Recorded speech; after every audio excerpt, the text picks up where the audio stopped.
এই গরমের ভিতরে টুপিটাও ফালাই নাই, দাড়িটাও কামাই নাই, লম্বা জামাটাও ফালাই নাই।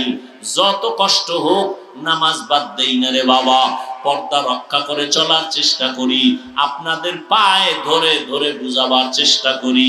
এর একমাত্র কারণ আল্লাহর কোরআন সত্য, নবীর কথা সত্য।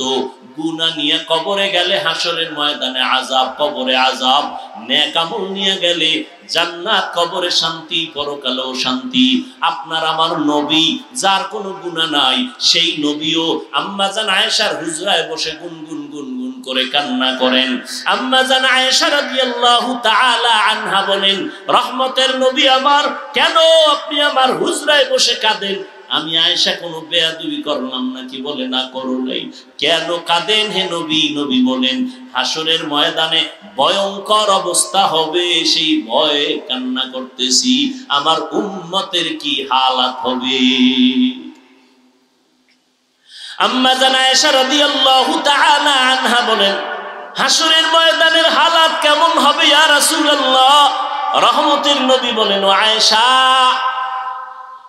নবীদের কোনো গুনাহ নাই, হাসরের ময়দানে এতটা ভয়ঙ্কর হবে, এই জমিনটা হবে হাসরের মাঠ। সূর্যের গরমে জমিনটা তামা হয়ে যাবে, অপরদিকে জাহান্নামের আগুনের গরম।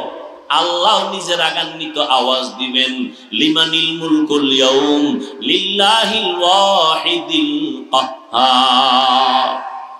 নবী বলেন, ও আয়েশা, আল্লাহ পাকের কুদরতি রাগান্বিত আওয়াজে হাসরের ময়দানটা থরথর করে কেঁপে উঠবে। জমিনটা সূর্যের গরমে এত তাপ, মানুষগুলো দাঁড়াবে, নারী পুরুষ সব উলঙ্গ, কারো গায়ে কোনো পোশাক থাকবে না, নারীরাও উলঙ্গ, পুরুষেরাও উলঙ্গ দাঁড়াবে। সূর্যের গরমে জমিনে দাঁড়াতে পারবে না, এমন কঠিন হালাত। উম্মতেরা বেকারার হয়ে দৌড়াবে, আদম নবীর কাছে যাবে, নবী কাঁদবেন, বলবে, সরো, আমি আমার চিন্তা নিয়ে পাগল, আমার উপায় আজ হাসরের মাঠে আল্লাহর কাছে কি হবে।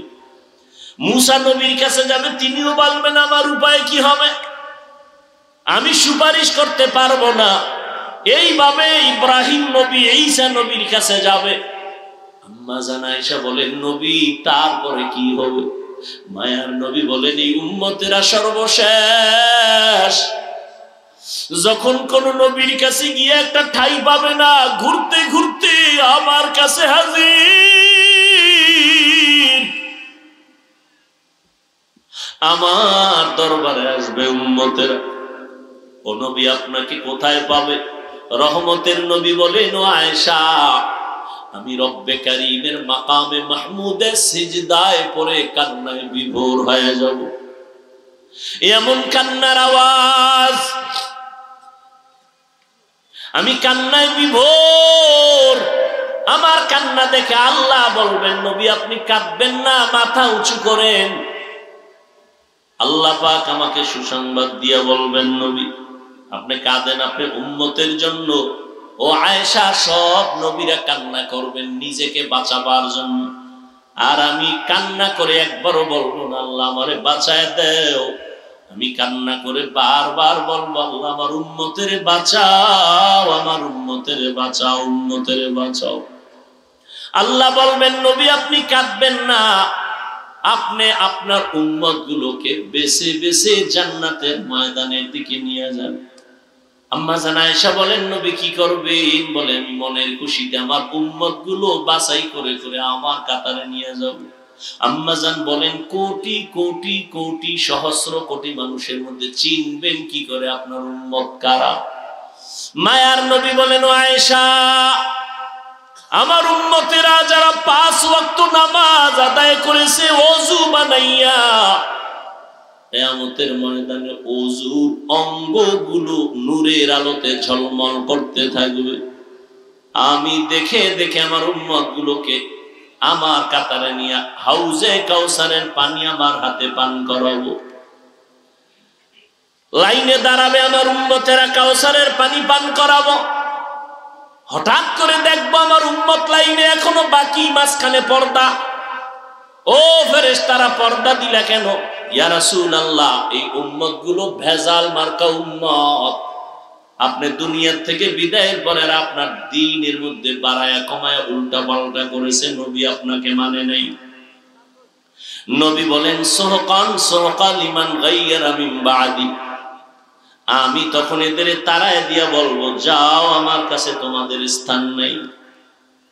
ও এলাকার মুসলমান মা বোনেরা, বৃদ্ধ বাবাজিরা, ও যুবক, আল্লাহ না করুন যদি নবী এইভাবে তাড়ায় দেয় আর এই কপালটা আমার হয়ে যায় না জানি, কিয়ামতের ময়দানে তখন কি উপায় হবে? আল্লাহর অর্ডার হবে এই নাফরমানের হাতে পায়ে শিকল লাগায় জাহান্নামে দাও। নবীজির কলিজার টুকরা সাহাবী ওমর ফারুক রাদিয়াল্লাহু তাআলা আনহু কান্না করেন আর বলেন, আমার আল্লাহ যদি ঘোষণা করেন সব মানুষ জাহান্নামে যাবে, একজন জান্নাতে যাবে, আমি আশাবাদী আমি ওমর হতে পারি। এই পরিমাণ আশা আমার অন্তরে আছে।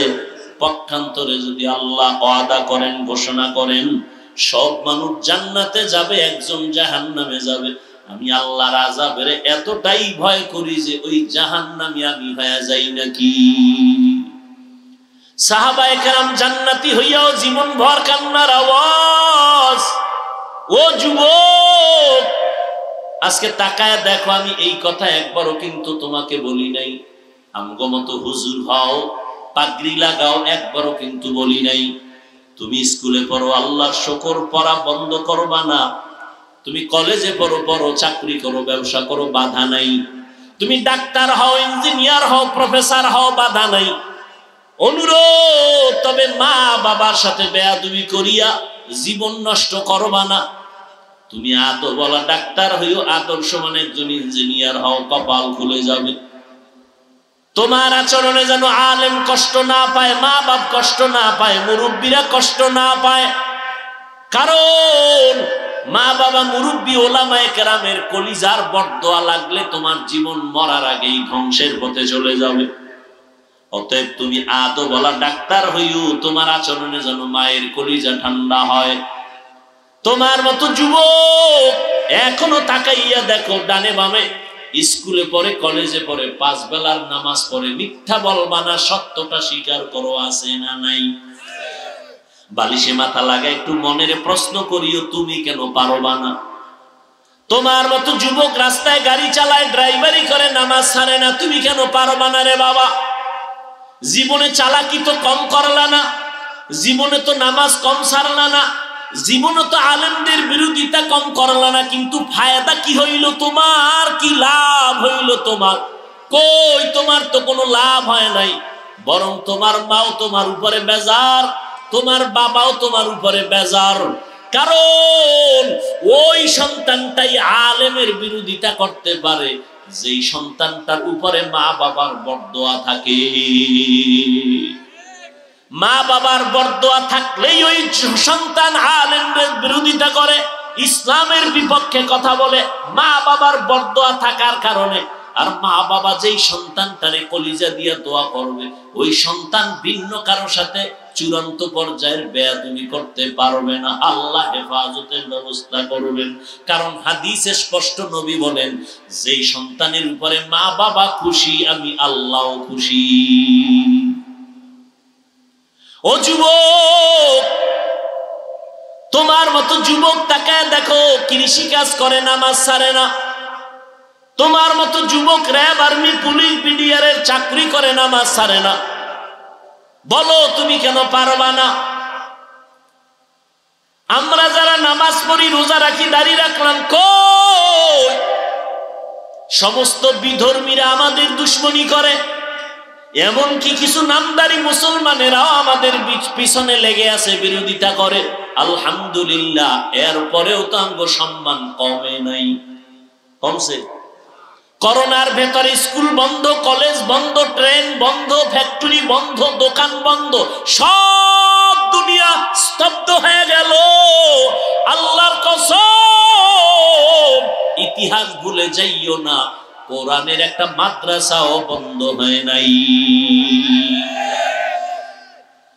একজন আলেম পাইবা না যে করোনায় অসহায় হইয়া কোথাও ভিক্ষা করেছে আর বলছে আমার মেয়ে ছেলে নিয়ে কি খাবো, টাকা দাও। একজন আলেমও পাইবা না কষ্ট করেছে কিন্তু কারো কাছে বলে নাই। রাতের গভীরে তাহাজ্জুদে কান্না করে বলছে, আল্লাহ রিজিকের ফয়সালা করো, অল্প যদি হয় বরকত তুমি বাড়ায়া দাও। বরকত বুঝুনি রে কপাল পরা মুসলমান, তুমি 3 প্লেট খাইলেও তোমার পেটের ক্ষুধা নিবারণ হয় না, আর একজনে আধা প্লেট খাইলেও পেটের ক্ষুধা থাকে না, এর নাম বরকত।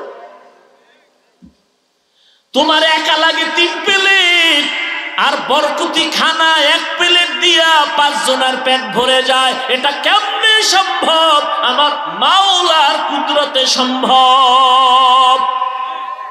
তুমি দেখো না, ইফতারির বাকি আছে আধা ঘন্টা, সামনে ইফতারি রেডি, 10 জনের আইটেম, শরবত, পানি, 10 জনের ইফতারি, 10টা লোক দাঁড়ানো, কিন্তু মনে মনে এমন পিপাসা লাগছে, ক্ষুধা এমন, মন গেছে খারাপ হইয়া 10 জনের যা দিছে তো আমার একা লাগবে। মনে মনে কয় 2-1টা এখানে চলে যেত, তাহলে 2 প্লেট বেশি হইতাম। কিন্তু আমার মালিকের বরকত দেখো, শরবতের গ্লাসটা টান দিয়া বিসমিল্লাহ বলে যখন শরবত পান করলো, নিজের প্লেটের ইফতারিও খাওয়ার ক্ষুধা থাকে না। কাদের কুদরত দারি বার কামাল, আনতা রব্বি আনতা হাসবি জুল জালাল। ওরে সারা দুনিয়ার মানুষ যদি আমাকে গালি দেয়, কোনো দুঃখ নাই, আমার আল্লাহ যদি আমাকে ভালোবাসেন। ও যুবক, নবীর পেছনে দুশমন, সাহাবায়ে কেরামের পেছনে দুশমন, আল্লাহর খাস বান্দাদের পেছনে দুশমন। ও যুবক বাবারা, পায়ে ধরে ধরে বলে গেলাম, তুমি যতই কিছু বলো না কেন, ভাবো না কেন, চালাকি করো না কেন, আজকে তুমি কার পাল্লায় বইরা আলেমের পিছনে লাগছো, জানুনি তোমার সাথে মরণকালে কেউ যাবে না। তোমার জামাটা বেলেট দিয়া আপনজনেরা কেটে কেটে রেখে দিয়া 3টা সাদা কাপড়ের প্যাকেট বানায় বিদায় দিবে। এমন একটা জায়গায় কবরে রাখবে, কেউ দিনের বেলাও সেখানে যায় না, ভয়। অতএব তুমি কার পাল্লায় পড়ি আমার মাওলারে ভুলছো? কার পাল্লায় পড়িয়া তুমি নবীর সুন্নতের জবাই করতেছো রে বাবা?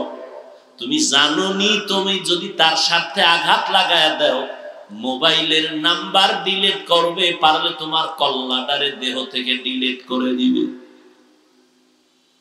কেউ দুনিয়াতে আপন না রে বাবা। যতটুকুই জমিনে তোমাদের আপন থাকে, আল্লাহর কসম খেয়ে বলে গেলাম, একমাত্র আহলে হক উলামায়ে কেরাম উম্মতের আপন। এছাড়া আর কেউ বিনা স্বার্থে তোমার সহযোগিতা করবে না। দেখো না করোনায় বাবায় মরিয়া গেছে, ছেলেরা লোক দিয়া টাকা দিয়া লাশটারে রাস্তায় ফালায় রাখছে, দরজা লাগায় দিছে, লক করে দিছে। বাবার লাশটা কুত্তায় খাইলো না, জানাজা পড়লো, আর একবারও জানালা দিয়ে তাকায় নাই। কিন্তু এই লাশগুলো দেখছো নি, শত শত করোনার লাশ, আমার দেশের টুপিওয়ালারা আলেমরা কাঁধে নিয়ে গোসল করাইছে, কাফন পরাইছে, দাফন করাইছে, শত শত লাশ, একজন আলেমও করোনায় মরে নাই। এখানে চলতে গিয়ে পানির মধ্যে ডুব দিলে মানুষের হালাত যেমন হয়, দুনিয়া নামক গ্রহে যারা বসবাস করে, এর মধ্য থেকে আখেরাত কামাই করার হালাতটা এমনই হয়। অনেকে দুনিয়া দুনিয়া দুনিয়া দুনিয়া করতে করতে আখেরাত আছে বলে মনেই নেই। আবার একদল আখেরাতকে বিশ্বাসও করে না। কবরে আযাব হবে তাও মানে না।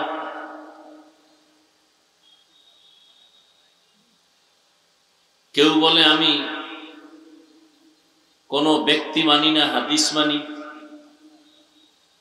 আবার কেউ বলতেছেন আমি হাদিসও মানি না, শুধু কোরআন মানি।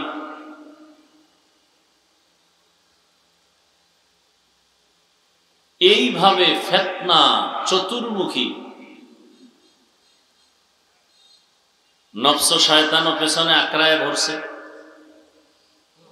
জিন শয়তানও আক্রমণ করে যাচ্ছে, মানুষ শয়তানও আমাকে মালামত করতেছে। তিন শ্রেণীর শয়তানের বেড়াজালে আমরা আবদ্ধ। মানুষ শয়তান, জিন শয়তান, নফস শয়তান। রমজানুল মোবারক বড় এক দামি বরকতের মাস, মাগফিরাতের মাস চলে গেল। আপনারা জানেন এ মাসে শয়তানকে শিকলে বেঁধে রাখা হয়। জাহান্নামের দরওয়াজা বন্ধ, জান্নাতের দরজা খোলা। কবরের আযাব যদি হয়ে থাকে তাও মাফ। হাদিস। তাহলে রমজানের বরকতে যদি কবরের আযাব মাফ হয়ে থাকে তো বোঝা গেল কবরে আযাব হয়। কি হয় না? সত্য কথা স্বীকার করবেন, মানেন আর না মানেন। আমাদের আপনাদেরকে মানাবার কোনো বাইফোর্স ব্যবস্থা দেওয়া হয়নি যে একজনে নামাজ পড়ে না তারে কানে ধরে নামাজ পড়াও। ইসলাম এটা বলে নেই। লা ইকরাহা ফিদ্দিন। ধর্ম নিয়ে কোনো জোর জবর করা যাবে না। কেউ রোজা রাখবে না, কানে ধরে রোজা রাখানো যাবে না, রাখাইলে সওয়াব নেই। একজনে নামাজ পড়ে না, দরজা আটকাই দিলাম যে এখানে সারাদিন রোজা রাখবি, না খায়া থাকবি, নামাজ পড়বি, সে ঘুমায় থাকলো, না খাইয়েই রইল, এতে রোজা হবে? কোনো কিছুই হবে না। তাহলে আমাদের কাজটা কি? কাউকে কানে ধরে কিছু করা যাবে না, গালি দেওয়া যাবে না, নিজেরে বড় মনে করে অন্যকে ছোট মনে করা যাবে না। তা আমাদের করণীয় কি? আল্লাহ বলেন এদের বয়ান শোনাও, বয়ান শোনাও, এমন ভাবে বয়ান শোনাও যে বয়ান শুনে নিজে আগ্রহী হইয়া আল্লাহর ইবাদত করতে বাধ্য হয়ে যায়।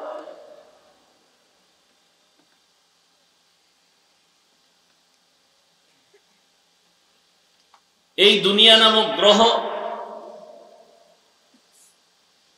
এত এক কঠিন মুসিবতের স্থান। এমন কোন নবী, এমন কোন রসুল, এমন কোন ওলি পৃথিবীর থেকে বিদায় হন নাই যে মুসিবতের বেড়া জালে আটকিয়ে যাননি। হেফাজত কে করেছেন? আল্লাহ করেছেন। আল্লাহ বলেন জমিনটা মুসিবতের জন্য, আর আমি মুসিবত দিয়েই পরীক্ষা নিব আমার মুমিনদের। وَلَنَبْلُوَنَّكُمْ بِشَيْءٍ مِّنَ الْخَوْفِ وَالْجُوعِ وَنَقْصٍ مِّنَ الْأَمْوَالِ وَالْأَنفُسِ وَالثَّمَرَاتِ وَبَشِّرِ الصَّابِرِينَ।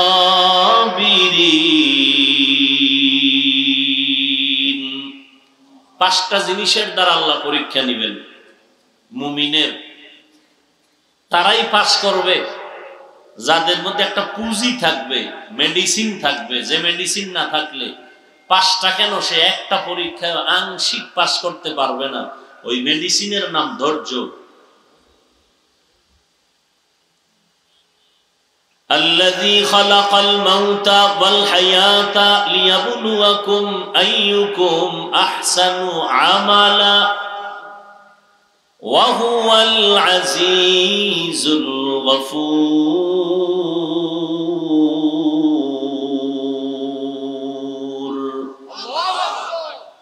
আল্লাহ আমলের পরীক্ষা নেওয়ার জন্য মানুষ পাঠাইছেন।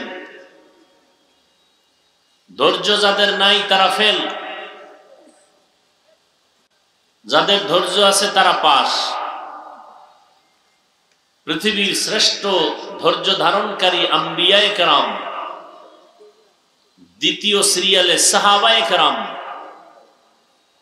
কি পরিমাণ ধৈর্য ধারণ করেছিলেন দুনিয়াতে আল্লাহর ঈমানের পরীক্ষার সামনে। আল্লাহ তাদের পাস করায় দিয়েছেন। বর্তমান দুনিয়াতে প্রচন্ড সূর্যের গরম, অতিবৃষ্টি, অনাবৃষ্টি। আপনারা জানেন দুবাইয়ে এই পরিমাণ বৃষ্টি হয়েছে যে ৭৫ বছরে নাকি এরকম হয়নি। ফিলিস্তিনের মুসলমান খায় মার, দুবাইয়ের মানুষ মার না খাইলেও ভিন্ন দিক থেকে তারা কঠিন মুসিবতে আছে। কথা ঠিক না? আসলে এগুলোকে আল্লাহ আমাদের বেশি নেক আমল করে এই জন্য দেন না আমাদের কিছু অপরাধ আছে? আজকে জানেন আপনারা, শিক্ষিত মানুষ, নোয়াখালীর মানুষ বড় দামি মানুষ, সম্মানের সাথে বলছি এবং সত্য কথাটাই আমি বলছি। এই নোয়াখালীর জমিনের প্রিয় কিছু বান্দাদের অবদানে আজ গোটা দেশের মধ্যে ইসলামের আলো ছড়িয়েছে।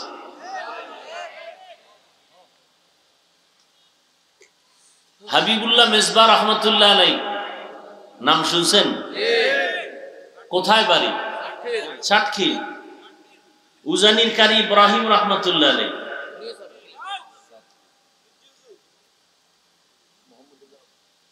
বড় কঠিন।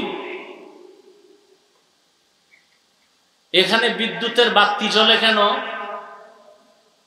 কয়েকটা পাওয়ার হাউসের সাথে সংযোগ লাগানো আছে, এমনি এমনি জ্বলে না।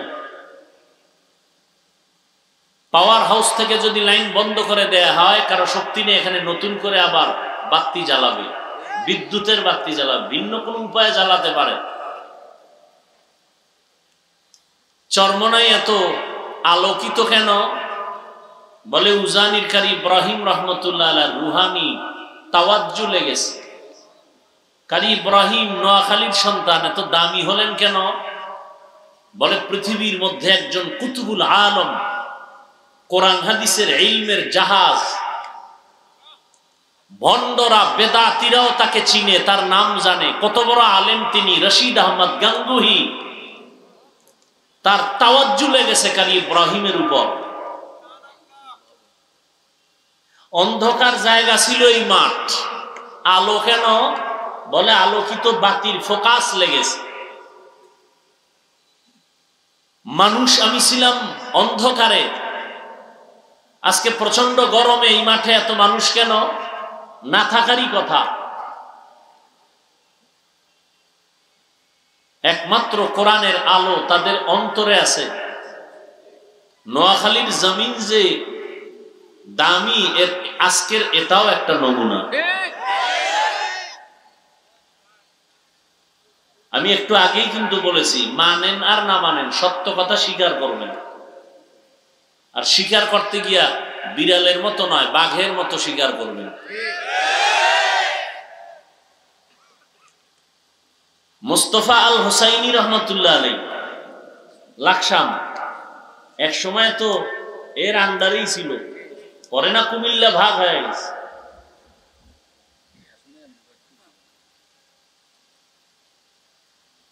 হাবিবুল্লাহ মেজবাকে রহমতুল্লাহ আলাইহি, মুস্তফা আল হুসাইনিকে, যাদের তাফসীর বুঝতে হলে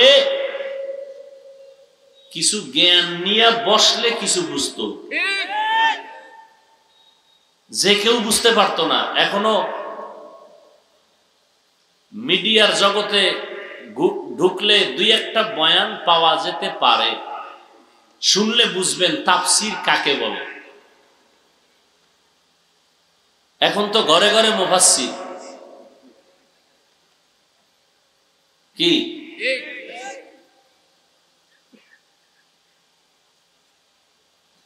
কিয়ামতের আগে মসজিদ হবে বেশি, মসজিদ সুন্দর হবে বেশি, অন্তর সুন্দর হবে না।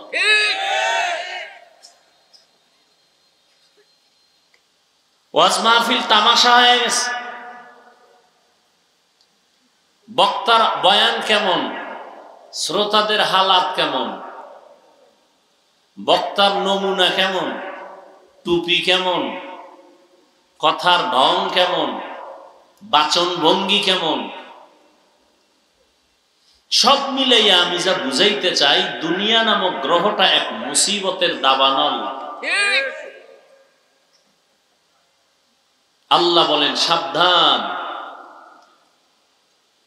লা ইয়াগুররান্নাকা তাকাল্লুবুল্লাযীনা কাফারু ফিল বিলাদ মাতাউন কলিলুন সুম্মা মাওয়াহুম জাহান্নাম ওয়া বিইসাল মিহাদ।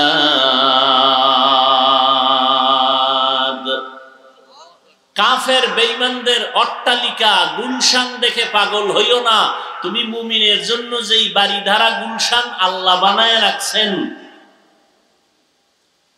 এমন সুন্দর যার কল্পনাও কোনোদিন অন্তর করে নাই, চোখ দেখে নাই, কান শুনে নাই, এমন জান্নাত আল্লাহ বানায় রাখছেন।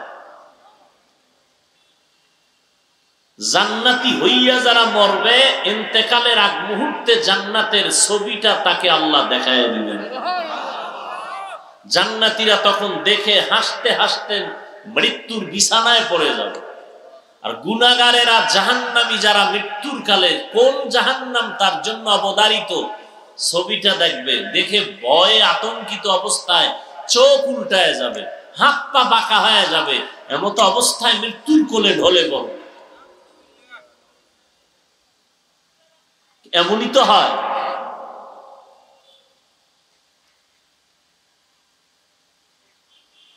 আল্লাহ তো আল্লাহ পাক রব্বুল আলামিন দুনিয়াতে মানুষ পাঠাবার ক্ষেত্রে প্রথম বললেন, আমি মানুষ ও জিনকে সৃষ্টি করি নাই। হ্যাঁ করেছি, করি নাই কথা বলে মানুষের ব্রেনকে পরিষ্কার করে দিলেন। তোমাদের সৃষ্টি করি নাই মানে কোন উদ্দেশ্যেই তোমাদের সৃষ্টি করি নাই, একটা উদ্দেশ্যে তোমাদেরকে সৃষ্টি করেছি, সেটা হলো আমার ইবাদত। অর্থাৎ আমার ইবাদত ছাড়া আর কারো ইবাদত করা যাবে না। মানে ইবাদত কি? ইবাদত মানুষের জীবনের শুরু থেকে মৃত্যু পর্যন্ত যা করবে, যা বলবে, সব ইবাদত।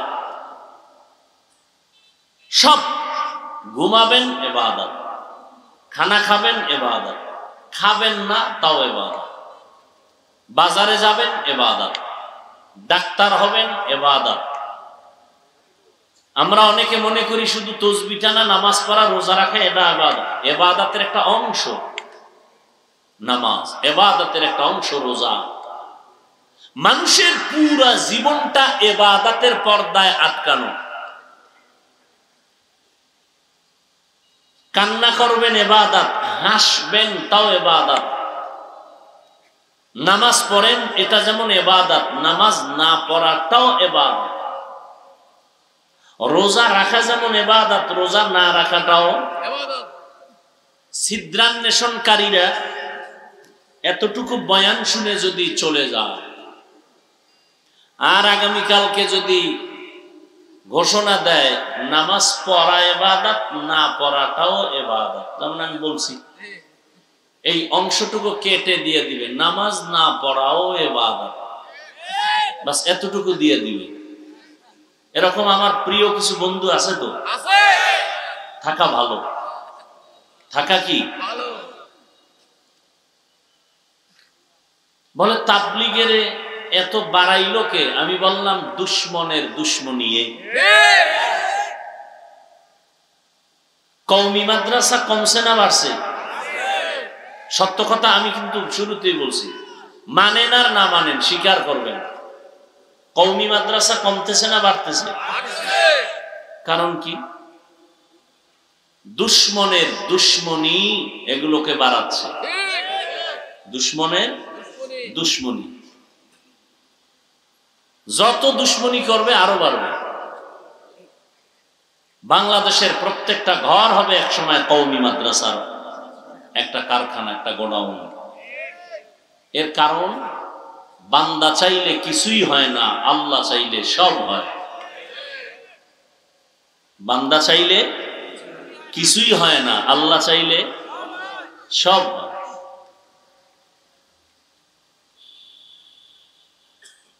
নমরুদ নামের বান্দা চাইল ইব্রাহিম নবীকে আসতে দিবে না, আল্লাহ চাইলেন ইব্রাহিমকে তো পাঠাবই তোর নাকের ডগায়।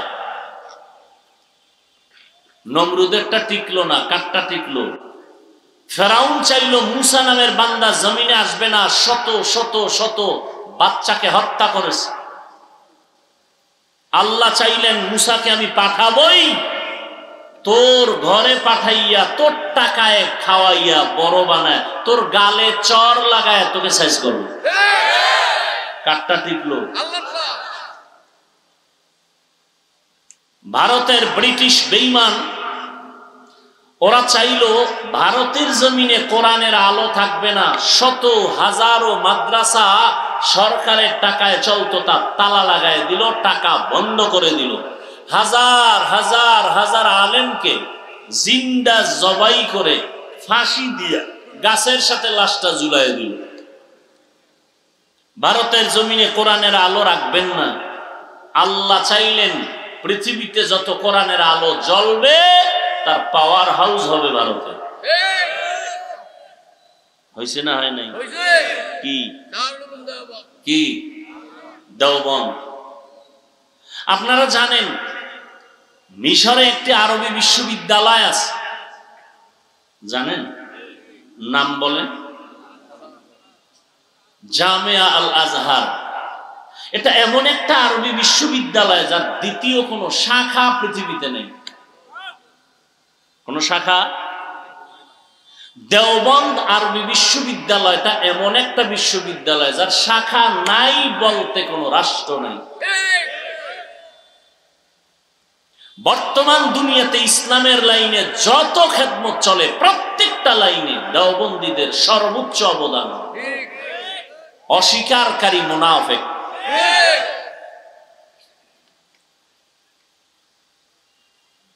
তো বান্দা চাইলে কিছুই হয় না, আল্লাহ চাইলে সব হয়। তো আল্লাহ পাক রব্বুল আলামিন মানুষের জেহেনকে সাফ করে বললেন, আমি মানুষ আর জিন বানাই নাই, হ্যাঁ বানিয়েছি একটা কাজের জন্য, কাজের নাম মা খালাকাতুল জিন্না ওয়াল ইনসি বাখা জুজ ইবাদত নিস্তে মাকসুদ আজ্জাহা। আল্লাহ তাআলা মানুষ বানাইলেন ইবাদতের জন্য। নামাজ পড়া যেমন ইবাদত, নামাজ না পড়াটাও ইবাদত। রোজা রাখা যেমন ইবাদত, না রাখাটাও ইবাদত। খানা খাওয়া ইবাদত, খানা না খাওয়াটাও ইবাদত। তবে এগুলো বিনা শর্তে না, দুইটা শর্তের বিনিময়। কয়টা শর্ত? দুইটা। এক নাম্বার শর্ত রেজা বিল কাজা, দ্বিতীয় শর্ত হলো তরিকায়ে রাসূল। যা করবা মুমিন, যা বলবা সব হবে আল্লাহর সন্তুষ্টির জন্য। যা করব যা বলবো সব হবে মদিনাওয়ালা নবীর তরিকা। নবীজির তরিকায় নামাজ পড়বেন ইবাদত, নবীর তরিকা বাদ দিয়ে নামাজ পড়বেন ইবাদত হবে না। মাগরিবের 3 রাকাত ফরজ। কয় রাকাত? 3 রাকাত ফরজ। একজন আল্লাহর বান্দা চিন্তা করলো 3 রাকাত ফরজ না পড়ে আরো 2টা সিজদা আল্লাহকে বাড়ায় দেই, দিয়া বেজোর রেখে লাভ কি? জোর বানায় নামাজটা পড়ি। তাহলে 4 রাকাত হলে একটা জোর হবে, 2টা সিজদা আল্লাহ বেশি পাবে। নিছক আল্লাহর মহব্বতেই আর 1 রাকাত বাড়ায় বলল, দুনিয়ার জন্য না। বলুন তো সওয়াব হবে? কি হবে? নামাজ হবে। ওই 1 রাকাত হবে না, বাকি 3 রাকাত হবে না। আল্লাহ কয় চালাকি করলি কেন? দাঁড়াই আবার কানে ধর, কানে ধরে আবার নতুন করে নামাজ পড়ো। কারণ সে তো 2টা সেজদা আল্লাহকে বেশি দিয়েছে, এরপর হয় না কেন? রসুলের তরিকায় নেই, রসুলের তরিকায় নেই। এজন্য যা করব যা বলবো সব রসুলের তরিকায়। রসুলের তরিকায় আপনি হাসি দিবেন সওয়াব, ইবাদত। রসুলের তরিকায় কান্না করবেন ইবাদত। রসুলের তরিকায় খানা খাবেন ইবাদত। রসুলের তরিকায় রোজা রাখা খানা না খাওয়া ইবাদত। রোজা রাখছি যেমন ইবাদত। একজনে 30টা রোজা রাখা আবেগ বেড়ে গেছে, চিন্তা করে ঈদের দিনও রোজা রাখি, হবে?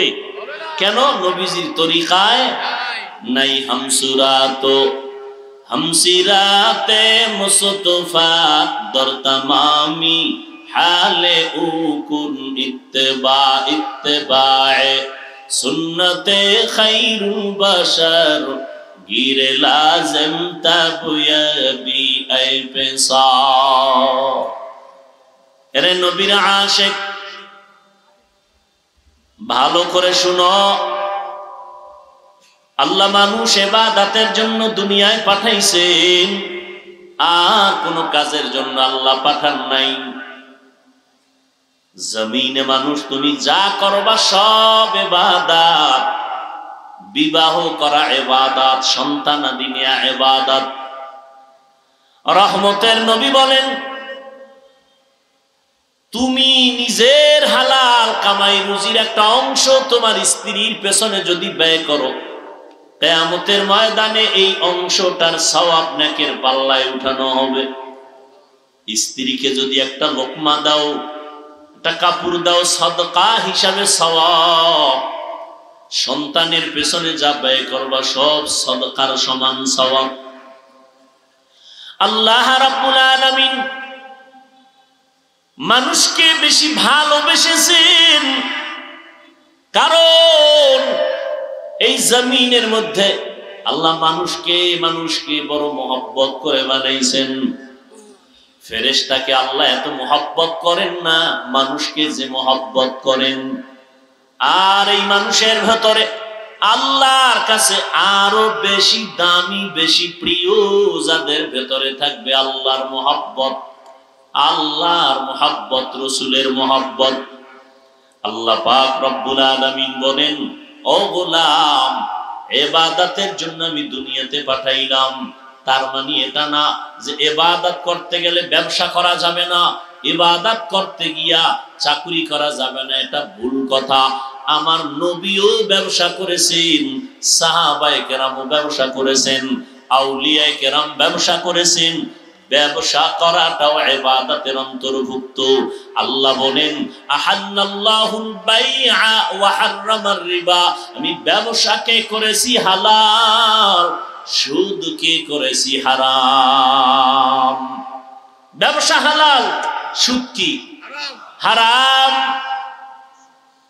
নিকৃষ্ট হারাম। সুদের খাতায় যাদের নাম থাকবে এদের কোন আমল আল্লাহর আদালতে কবুল হবে না। আল্লাহ বলেন, ইয়া আইয়ুহাল্লাযীনা আমানুত্তাকুল্লাহ ওয়া যারু মা বাকিয়া মিনার রিবা ইন কুনতুম মুমিনিন। ও মুমিন, আল্লাহকে ভয় করো, তাকওয়া অর্জন করো, সুদের রাস্তা থেকে নিজেকে বাঁচাও যদি প্রকৃত মুমিন হও। ফাইন লাম তাফআলু ফাযানু বিহারবিন মিনাল্লাহি ওয়া রাসূলিহি, যদি আমি আল্লাহর ভয় না নিয়া তোমার গায়ের জোরে অপরাধ করো, রেডি হও, আমি আল্লাহ আর আমার রাসূল তোমার সাথে যুদ্ধ করার জন্য রেডি। ব্যবসা হালাল, ব্যবসা ইবাদত। কেমন ইবাদত? আল্লাহর নবী ব্যবসা করেছেন, আবু বকর সিদ্দিক প্রথম খলিফা ব্যবসা করেছেন, আমাদের মাযহাবের ইমামে আযম আবু হানিফা রাহমাতুল্লাহ আলাইহি ব্যবসা করেছেন। আল্লাহ কোরআনের আইন করে দিলেন ব্যবসা হালাল। নবীজি বলেন, ক্বালান নবী সাল্লাল্লাহু আলাইহি ওয়া আলিহি ওয়া সাল্লাম, আত-তাজিরু সুদুকুল আমিন মা'আন নাবিয়্যিন ওয়াস সিদ্দিকিন ওয়াশ শুহাদা'i ওয়াস সালিহিন। আল্লাহর নবী বলেন, ও ব্যবসায়ীরা, হালাল ভাবে যদি ব্যবসা করো, কিয়ামতের ময়দানে নবীগণ, সিদ্দিকগণ, শহীদগণের সাথে জান্নাত পেয়ে যাবে। ব্যবসা হালাল, এটা ইবাদত। কোন ব্যবসা? যেই ব্যবসা নবী করেছেন, সাহাবায়ে কেরাম করেছেন, তাদের ব্যবসার মধ্যে কোনো ধোঁকা নাই, কোনো মিথ্যা নাই, কোনো ধোঁকা নাই, কোনো মিথ্যা নাই। ইমামে আযম আবু হানিফা রাহমাতুল্লাহি আলাইহি কাপড়ের ব্যবসা করেছেন। কাপড়ের মধ্যে একটা কাপড় একটু দাগ লাগানো, ছেঁড়া, ছিদ্র আছে, খোঁটা আছে, ত্রুটি আছে, কাপড়টা আলাদা রাখলেন। আর ম্যানেজারকে বললেন, আমার ভাই তোমরা কাপড়টা আলাদা রাখো, চিহ্ন দিয়ে রাখো, কেউ যদি কিনতে আসে বলে দিও কাপড়ের মধ্যে ত্রুটি আছে, এই টাকা দাম ছিল, এখন এত টাকা কম দিয়ে নিয়ে যাও, বলে দিও। কাপড়টা বিক্রি হয়ে গেল, কিন্তু ক্রেতাকে বলতে মনে নাই কাপড়ের ভেতরের মধ্যে ত্রুটি। ইমামে আজম আবু হানিফা রাহমাতুল্লাহি আলাইহি আসলেন, আবার খবর নিলেন ওই ত্রুটিযুক্ত কাপড়টা কি আছে না বিক্রি হয়েছে? বলে হ্যাঁ, বিক্রি হয়ে গেছে। বলা হয়েছিল নি কাপড়ের মধ্যে ত্রুটি আছে? বলে বলতে মনে ছিল না। ইমামে আজম আবু হানিফা লোক রেডি করে এলানের জন্য বের করে দিলেন, যাও এলান করো, আবু হানিফার দোকান থেকে কাপড় কে নিছু, অমুক তারিখের কাপড়টা ফিরায় দাও, না হয় টাকা ফিরায় নাও, কাপড়ের মধ্যে ত্রুটি আছে। এর নাম হালাল ব্যবসা। লাকাদ জানাল বিলাদা ওয়া মান আলাইহা ইমামুল মুসলিমিনা আবু হানিফা বুদ ইমামে বাসফা আসরাজে উম্মতনে মুস্তফা। রহমতের নবী ব্যবসা শিখায় গেলেন, সাহাবায়ে কেরাম ব্যবসা শিখায় গেলেন। আমরাও যদি ওই লাইনে ব্যবসা করি, আমাদের ব্যবসাটা জান্নাতের পাল্লায় চলে যাবে। সাহাবায়ে কেরাম এই কাগজ লেখেন নাই, এই এলান করেন নাই, বিক্রি করা মাল ফেরত নেওয়া হয় না। বরং সাহাবায়ে কেরাম তথা নবীর আদর্শ, তুমি লিখে দাও বিক্রি করা মাল ফেরত নেওয়া হয়। এখন তুমি মনে করবা একটু লস হয়ে যাবে, একটা কাপড় বিক্রি করলাম রমজানে, ঈদের বাজার, সে আইসা ফেরত দিল, আমার লস হয়ে গেল। নবী বলেন, তুমি তো মুমিন, তুমি তো বেঈমান না, তুমি তো আল্লাহ চিনো, রসুল চিনো, কোরআন জানো, হাদিস জানো, পরকাল বিশ্বাস করো, তোমার তো দুনিয়াটাই যথেষ্ট না, তোমার অনন্ত কাল শান্তির ঠিকানা জান্নাত পরকাল। অতএব তুমি এত পেরেশান কেন? তুমি যদি কাপড়টা ফিরাইয়া টাকা ফেরত দাও, নবী বলেন ওই টাকা দান করার সওয়াব পেয়ে যাও। ওয়ামা খালাকুতুল জিন্না ওয়াল ইনসা ইল্লা লিয়াবুদুন।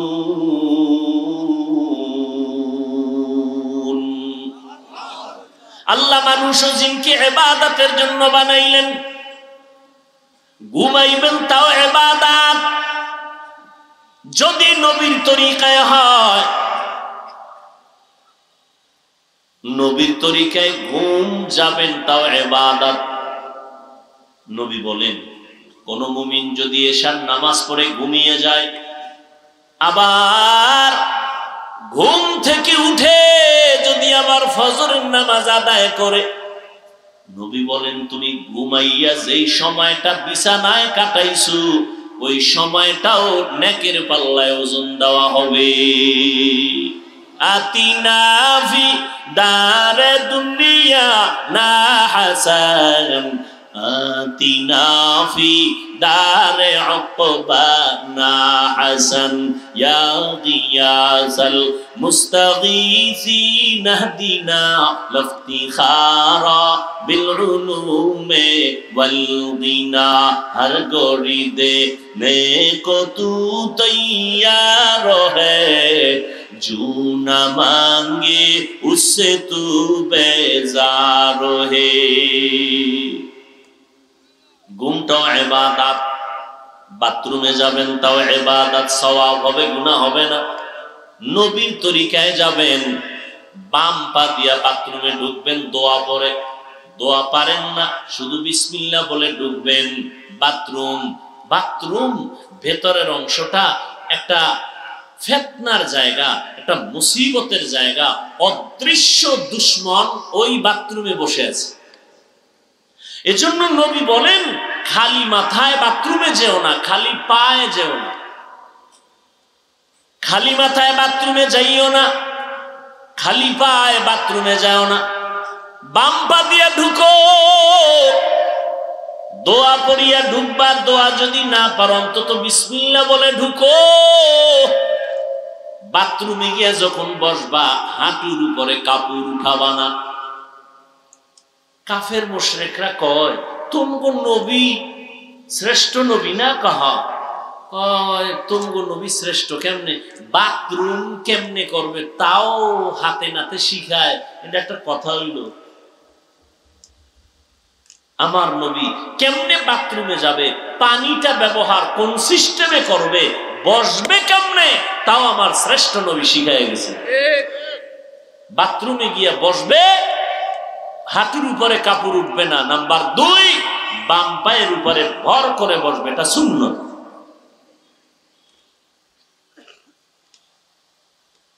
আমি চ্যালেঞ্জ দিয়ে গেলাম, নোয়াখালীর মুসলমান বাথরুমে অ্যাক্সিডেন্ট হয়, পড়ে যায়, হয় না?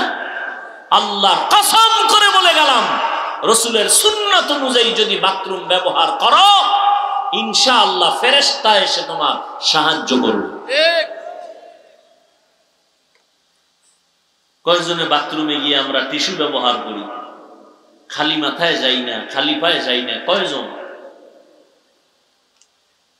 বাথরুমের চাপ আসলে হুশ থাকে না, দৌড়, দরজা খোল তাড়াতাড়ি, আর ধাম করে গিয়া পড়ে যায়। সুন্নতের চিন্তা নেই, কোন পা দিয়া ঢুকছি কোন পা দিয়া বের হয়েছি খবরই নেই। নবীর তরিকায় দুনিয়ার কাজ করবেন সওয়াব, আর নবীর তরিকা বাদ দিয়া নেকের কাজ করবেন, কাজটা নেক কাজ, কিন্তু নবীর তরিকায় করেন নাই, গুনাহ হবে, সওয়াব হবে না। দোকানদারি দুনিয়ার কাজ, নবীর তরিকায় করেন আখিরাতের কাজ হয়ে যাবে। নামাজ পড়া আখিরাতের কাজ, নবীর তরিকা বাদ দিয়ে করবেন কোনো কাজ হবে না, সওয়াব নাই, বাতিল। একটু আগে মাগরিবের নামাজের উদাহরণ দিলাম, রোজার উদাহরণ দিলাম। সিজদা করা একটা বড় ইবাদতের অংশ। মানুষের জীবনের সব থেকে আল্লাহর কাছে বিনয়ী হওয়ার একমাত্র নমুনা সিজদা। আল্লাহ এত খুশি হন, আস-সাজিদু ইয়াসজুদু আলা কাদামির রহমান। বান্দা যখন সিজদা দেয় কপাল ঠেকায়া মাটিতে, রাসূল বলেন রহমানের কদম মোবারকে সিজদা দেয়। কিন্তু সেই দামি সিজদা যদি কেউ গাছে দেয়, বট গাছে, কবরওয়ালারে, কি সওয়াব হবে? কেন? নবীর তরিকায়। আরে আল্লাহ ছাড়া আর কেউ যদি সেজদা পায় সম্মানের কারণে, আমার রসুলকে আগে দাও। পৃথিবীর ইতিহাসে আমার রসুলকে কেউ মোহাব্বত করে, রসুলের মোহাব্বত তো সীমাহীন। কেমন মোহাব্বত? রসুলকে আমার আল্লাহ মোহাব্বত করে। সব নবী রসুল আল্লাহর আশিক, আর আমার আল্লাহ নিজে মুহাম্মদের আশিক। নবীর জন্য আসমান আশিক, জমিন আশিক, নদীর মাছ, গাছ, সমস্ত প্রাণীরা নবীর আশিক। সেই নবীকে কোনদিন কোন আশিক প্রাণী একটা সিজদা দেয়নি। নবীর ইন্তেকালের পরে পৃথিবীতে যত মাজার শরীফ আছে, আমার রসুলের মাজার থেকে দামি মাজার আছে? বলেন তো, রসুলের ইন্তেকালের পরে ১৫০০ বছর পর্যন্ত একটা সিজদা রসুলের রওজায় গিয়ে কেউ দিছে প্রমাণ? তাহলে আমার রসুল দামি, শ্রেষ্ঠ, যার কোনো তুলনা নাই। সিজদা দিলে যদি আল্লাহ খুশি হয় আল্লাহ ছাড়া আর একজনকে, তো রসুলকে আগে দাও। আর যদি মনে করো রসুলকে দেওয়া যাবে না, তো পৃথিবীর ভিন্ন কাউকেও দেওয়া যাবে না। हकीकत से तो दुनिया बेखबर है, दुनिया की नुमाइश पर नजर है। এরে আল্লাহর বান্দারা, ভালো করে বুঝো, ইবাদতের জন্য আল্লাহ আমাকে পাঠাইছেন। আমার কাজ হলো আল্লাহর আনুগত্য করা, গোলামি করা। এখন আমার ঘুমের দরকার, খানার দরকার, পানির দরকার। আল্লাহ বলেন তোর কোনো পেরেশানি নাই, আমি সব কুদরতি ভাবে আয়োজন করে দিলাম। তোর পানি লাগবে দিলাম ফ্রি, বাতাস লাগবে দিলাম ফ্রি, তোর যেটা বেশি প্রয়োজন সেটা আমি ফ্রি করে দিলাম। লবণ আমগো বেশি প্রয়োজন না স্বর্ণ? কথা কেন? এই জন্য লবণের দাম কম না স্বর্ণের থেকে বেশি? কম না? যেই জিনিস বেশি প্রয়োজন এটার দাম কম। আল্লাহ কুদরতি ভাবে আমগো বাতাসের বেশি প্রয়োজন, ফ্রি। পানির প্রয়োজন, ফ্রি। সূর্যের আলো না থাকলে অন্ধকার, ফ্রি। আল্লাহ পাক সবকিছু জিনকে দেয় নাই, মানুষের জন্য দিয়েছেন। জমিন বিচরণ করো ফ্রি, গাছের ফল খাও ফ্রি, নদীর মাছ খাও ফ্রি। আল্লাহ সব আমাদেরকে দিয়ে দিলেন, সব হালাল করে দিলেন। আল্লাহ বিনিময়ে কিছু চান না।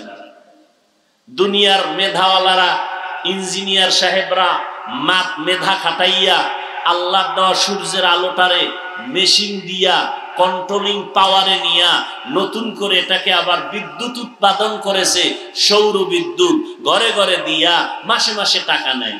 আল্লাহ কয় তুমি আমার সূর্যের আলো নিয়ে যে টাকা খাও, আমার সূর্য যে ফ্রি দিলাম, বছরে 5 টাকাও যদি চাইতাম তাহলে দুনিয়াতে কোনো ধনীও বেঁচে থাকার উপায় ছিল না।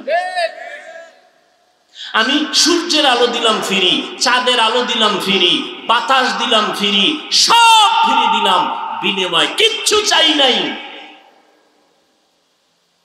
বিনিময় কিছুই চাই নাই ঠিক, কিন্তু আমি চাইছি এতটুকু, তুমি তোমার কল্যাণে কিছু কাজ করো। কি? ইবাদত। ইবাদত মানে সবসময় জিকির, তাসবিহ, নামাজ না। ঘুমাবেন ইবাদত। আল্লাহ কয় বান্দা 24 ঘন্টার পর্দা লাগাই দিছি তোর হায়াতটাকে। এই 24 ঘন্টার মধ্যে আমি আল্লাহ তোর শরীরের মহা ঔষধ হিসাবে দিলাম রাতের ঘুম। এটা আল্লাহর দেওয়া ফ্রি শরীরের মহা এক ঔষধ, রাতের ঘুম। আমরা এটাকে ধ্বংস করেছি গজবের মোবাইল দিয়ে। সারা রাত মোবাইলে কবিরা গুনাহ, কবিরা গুনাহ, কবিরা গুনাহ, কবিরা গুনাহ। চেহারা শেষ, জীবন যৌবন শেষ, চরিত্র শেষ, লেখাপড়া শেষ। আল্লাহর দেওয়া রাতের ঘুম ফ্রি।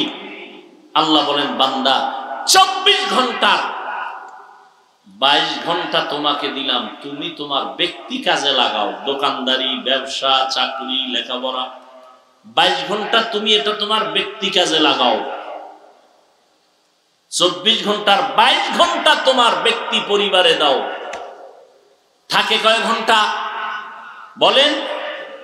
মাত্র 2টা ঘন্টা তুমি তোমার কল্যাণে আমার জন্য ব্যয় করো। 24টা ঘন্টার ভেতরে 22 ঘন্টা তোমার ব্যক্তি পরিবারে ব্যবহার করো, ব্যবসা, দোকানদারি, চাকুরি, লেখাপড়া। বাকি থাকলো 2টা ঘন্টা, এটা তোমার কল্যাণে আমি আল্লাহর জন্য ব্যয় করো।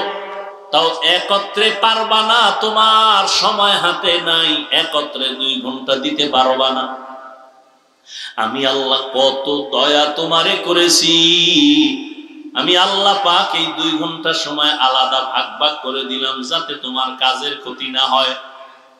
বলে কেমনে? কয় ফজরের 4 রাকাত নামাজে 20টা মিনিট সময় ব্যয় করো। ঘুম থেকে উঠিয়া ফজরের নামাজে 20টা মিনিট ব্যয় করো, আবার ঘুমাও। এরপরে তুমি দোকানে যাও, চাকরিতে যাও, ব্যবসায় যাও। আবার জোহরের সময় তোমার পেটে ক্ষুধা লাগছে, বাসায় আসো। আইসা আবার তুমি তোমার ফ্রি হইয়া গোসল করে জোহরের 10টা রাকাত নামাজে আর আবার 20 মিনিট সময় ব্যয় করো। এরপরে খানা খাইয়া রেস্ট নিয়ে আবার দোকানে যাও। আবার আসরের সময় একটু ক্ষুধা লাগতে পারে, হালকা নাস্তা করো, আবার 4 রাকাত নামাজে 20 মিনিট সময় দাও। আবার তুমি দোকানদারি করো, চাকরিতে যাও। মাগরিবের 5 রাকাত সময় 20 মিনিটটা ব্যয় করিও। আবার তুমি তোমার কাজে যাও। এশার নামাজের সময় আবার 9 রাকাত নামাজ পড়ে 20টা মিনিট সময় দিও। তোমার চাকরির যেন ঝামেলা না হয়, আমার আইন মানতে গিয়া তোমার যেন চাকরির সমস্যা না হয়। ফাঁকে ফাঁকে ফাঁকে ফাঁকে সময় দিয়া দিও। 5 বেলার নামাজ, ফজরে 20 মিনিট, জোহরে 20 মিনিট, আসরে 20 মিনিট, মাগরিবে 20 মিনিট, এশার নামাজে 20 মিনিট দাও।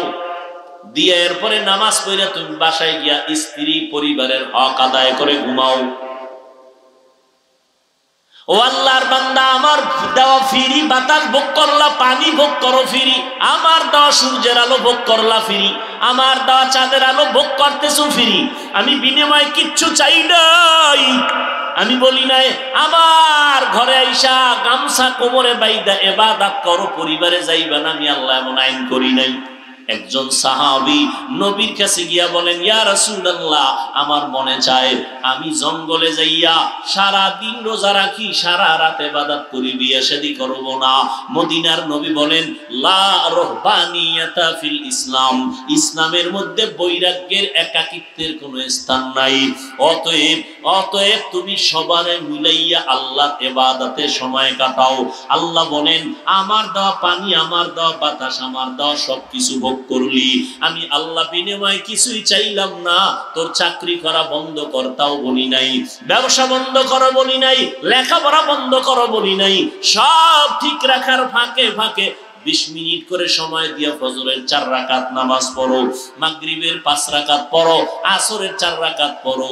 এই মাত্র 2টা ঘন্টার সময় তুমি তোমার কল্যাণে আল্লাহর জন্য দিবা, তাও যেন তোমার ব্যক্তিগত পরিবারের কাজে কোনো আঘাত না লাগে। এত সুন্দর সুযোগ দেওয়ার পরেও যারা এই সময়টা দিয়া নামাজ পড়বা না, আমি আল্লাহ তোমাকে সোজা ছেড়ে দিব না।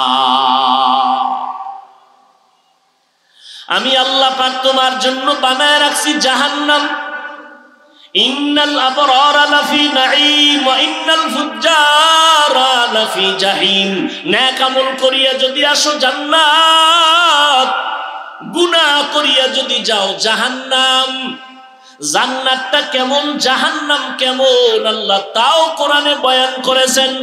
জান্নাতিন তাজরি মিন তাহতিহাল আনহার, এমন জান্নাত আমি নেক আমলওয়ালাদের দান করব, যেই জান্নাতের তলদেশে নহর থাকবে, মধুর নহর, দুধের নহর, প্রবাহমান ঝর্ণা দ্বারা থাকবে। এমন জান্নাত যেখানে কোনো বাথরুমের ব্যাগ হবে না, অশান্তির বেড়াজাল নাই। এমন জান্নাত যেই জান্নাতে কোনো কালো মানুষ নাই, বুড়া বুড়ি থাকবে না, সব হবে যুবক যুবতী এবং শ্রেষ্ঠ সুন্দর সুন্দরী। এমন জান্নাত আমি আল্লাহ দেওয়ার ওয়াদা করলাম। নেক আমল করিও। আর যারা আমার এত নিয়ামত খাইয়াও মাত্র 2টা ঘন্টা সময় আমার ইবাদতে তোমার কল্যাণে ব্যয় করতে পারবা না, আমি আল্লাহ তোমাকে ছাড় দিব না। রেডি হইয়া যাও। আমি আল্লাহ পাক করায় গন্ডায় তোমার এই নিয়ামতের হিসাব নিব। সুম্মা লাতুসআলুন্না ইয়াওমাইযিন আনিন নাঈম। আমি আল্লাহ কিয়ামতের ময়দানে আমার নিয়ামতের হিসাব চাইব। আমার দেওয়া পানি ফ্রি ব্যবহার করেছো, আমার আইন মানছো কিনা বলো। আমার দেওয়া ফ্রি সূর্যের আলো ভোগ করেছো, আমার হুকুম মানছো কিনা বলো। সব নিয়ামতের আমি হিসাব নিব, সেদিন পালানোর কোনো রাস্তা নাই।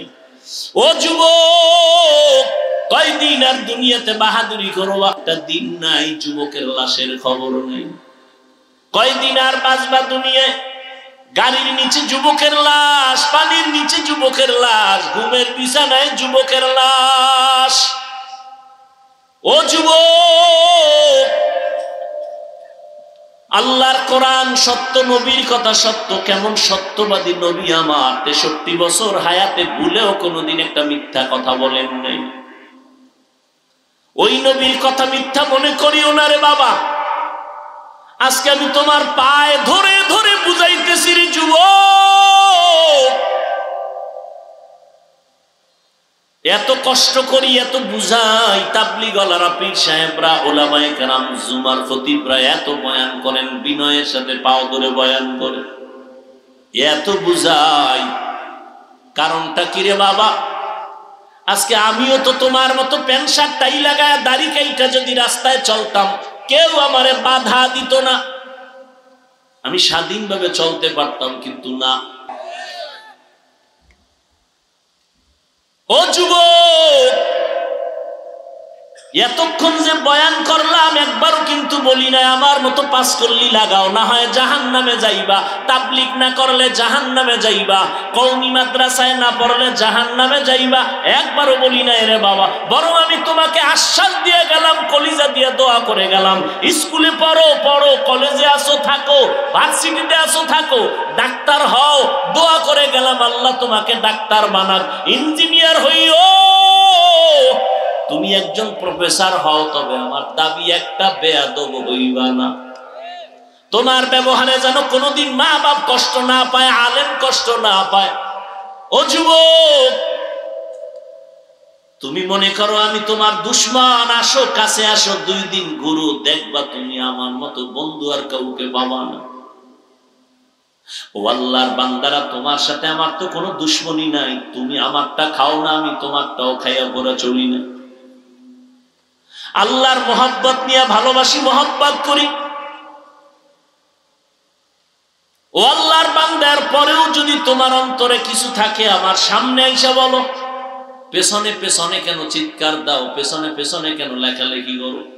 এই লেখার দ্বারা তোমার গুনার পাল্লা ভারী হয়, কিন্তু তাবলীগের ক্ষতি হয় না, কওমিওয়ালাদের ক্ষতি হয় না, আলেমদের ক্ষতি হয় না। আল্লাহ হেফাজতের মালিক। ইখলাস নিয়ে যারা চলবে, আল্লাহ তাদের জীবনটাকে ধন্য করে দিবেন। ও আল্লাহর বান্দারা, অতএব আল্লাহর জন্য 2টা ঘন্টার সময় আজকে বের করবা। আল্লাহ ব্যবসা নিষেধ করে নাই, চাকরি নিষেধ করে নাই, 2 ঘন্টার সময় আল্লাহর জন্য নিজের কল্যাণে দাও। তাও একসাথে দেওয়া লাগবে না। ফজরে 4 রাকাত 20 মিনিট, জোহরে 10 রাকাতে 20 মিনিট, মাগরিবের 5 রাকাতে 20 মিনিট, আসরের 4 রাকাতে 20 মিনিট, এশার 9 রাকাতে 20 মিনিট দাও আল্লাহর কাছে। আল্লাহ কয়, বান্দা আমি তওবার দরজা খুলে রাখলাম, জীবন ভর যদি গুনাহ করো আর একবার বলো আল্লাহ বুঝতে পারি না, মাফ করে দাও, আল্লাহ বলেন তোর জীবনের সব গুনাহ 1 সেকেন্ডে মাফ করে দিব। তবে এটাও সত্য কথা, হেদায়েতের মালিক আল্লাহ। নবীর বয়ানে আবু জাহাল কালেমা পড়ে না, কত বড় বেঈমান। আবার নবীকে জবাই করতে আসিয়া কালেমা পড়ে নিল হযরত ওমর। এর নাম কপাল। সবার কপালে হেদায়েত হবে না। কেউ বয়ান শুনে অন্তর তৈরি করবে, আর নামাজ ছাড়বো না, দাড়ি কাটবো না, বেপরদায় চলবো না, মা বাবারে কষ্ট দিব না, ওলামায়ে কেরামের বিরুদ্ধাচরণ করে গুনাহগার হব না, নবীর তরিকা মেনে চলবো, তওবা করে গিয়া নামাজটা ধরে ফেলবে। আবার একদল বয়ানের পরে বাইরে গিয়া সমালোচনা করবে, এই ভুল সেই ভুল, এটা হয় না, নিজেও নামাজ পড়বে না, যারা নামাজ পড়বে তাদেরও পছন্দ করবে না, নিজেও দাড়ি রাখবে না, যারা দাড়ি রাখবে তাদেরও পছন্দ করবে না। এই রকম কপাল পরাও এই জমিনের মধ্যে অভাব নাই। অতএব আমি বলবো রে ভাইজানেরা, ও বাবাজিরা, ও পর্দার আড়ালের আম্মা জানেরা, আপনাদের জীবনটা বড় ধন্য। আপনারা নবীদের মায়ের মতো মা, সাহাবায়ে কেরামদের মায়ের মতো মা, আলেমদের মায়ের মতো মা। আজকে স্টেজে প্রায় 25টা সন্তান কোরআনের হাফেজ, এদের মাথায় পাগড়ি দেওয়া হলো, এদের মা